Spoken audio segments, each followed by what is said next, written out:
The last train. Every evening, the small town of Ravensbrook fell silent as the old train station became deserted. The once bustling hub of activity had long since lost its charm, and now only the echoes of distant memories lingered in the cool evening air. Lena sat on the worn wooden bench, her fingers tracing the intricate patterns of the faded fabric on her coat. It was a coat that had seen better days, much like herself. She glanced at the large clock mounted above the ticket counter, its hands moving slowly toward midnight. The station had been a part of Lena's life for as long as she could remember. She and her husband, Tom, had met here, fallen in love here, and shared countless goodbyes and hellos. Tom had been a conductor on the trains, and they used to dream of adventures in distant lands, always planning their next escape from the confines of their quiet life in Ravensbrook. But dreams can be cruelly elusive. Tom had passed away 2 years ago in a tragic accident.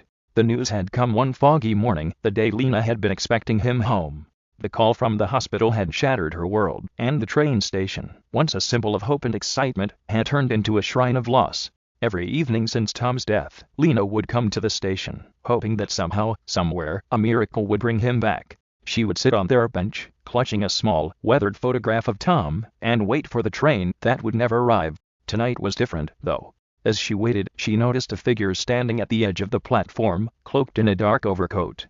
The figure appeared to be waiting for a train too, but Lena's curiosity was tempered by her usual resignation. The figure stood still, as if lost in thought. Minutes passed, and Lena's gaze kept returning to the figure. There was something familiar about the way the person stood, the way they seemed to be lost in the same kind of sorrow that Lena knew all too well. Finally, the figure turned, and Lena's heart skipped a beat. It was a woman, her face partially hidden by the brim of a white hat. She walked toward Lena, her movements graceful yet laden with a deep sadness. "Excuse me," the woman said softly, her voice trembling slightly. "I didn't mean to intrude, but is the seat taken?" Lena shook her head, her throat tight with emotion.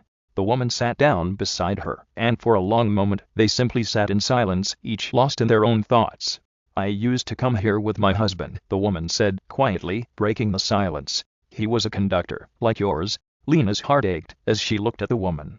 "I'm so sorry." "It's been 2 years for me." The woman nodded, tears welling in her eyes. "It's been 3 for me. I still come here, hoping that somehow I'll see him again." Lena reached out and took the woman's hand, offering a small measure of comfort. "I understand. I come here every night, hoping for the same." They sat together in quiet companionship, sharing their grief without needing words. The minutes ticked by slowly, and the station remained eerily quiet, the only sound the occasional creak of the old building settling into the night. As the clock struck midnight, the woman stood up. "I should go," she said, her voice filled with a resigned sadness. "Thank you for letting me sit with you." Lena stood as well, feeling a sense of loss and connection. "Thank you.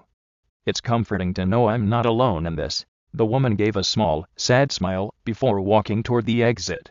Lena watched her go, feeling a bittersweet solace in their shared moment of understanding. She returned to her bench, the empty photograph of Tom pressed to her chest. The night was still and cold, and, as the minutes continued to slip away, Lena felt the weight of her loneliness more acutely than ever. But as the dawn began to break, casting a pale light over the desolate station, Lena found a tiny flicker of hope. She had shared her sorrow with someone who understood, and for the first time in a long while, she felt a small, tender connection to the world beyond her grief. The train never came, but Lena no longer waited with the same desperate longing.